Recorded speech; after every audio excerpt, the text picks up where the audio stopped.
Welcome to today's edition of Layoff and Employment News by Employment Boost. Today's date is Wednesday, February 8th, 2023. If you're an individual affected by a layoff, or if you are a company facing a reduction in force, click the link above now or in the description box below for more information about our firm's outplacement support services and how we can help you as an individual land on your feet faster and get into a new job as quickly as possible, or as an organization, how we can smooth the layoff process and assist with your reduction in force. Now, on to today's headlines. The tech layoffs continue with Zoom, the virtual communications company that shot to global prominence during the COVID-19 pandemic. CEO Eric Yuan told employees that will cut 1,300 jobs, or around 15% of Zoom's global workforce. Additionally, Yuan himself is lowering his salary by 98% for the coming 2023 fiscal year and will forego his 2023 corporate bonus.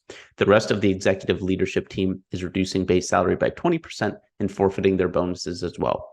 Zoom is certainly a victim of overhiring due to their popularity during the pandemic, and maybe we'll see other such virtual communication services following with layoffs as well shortly.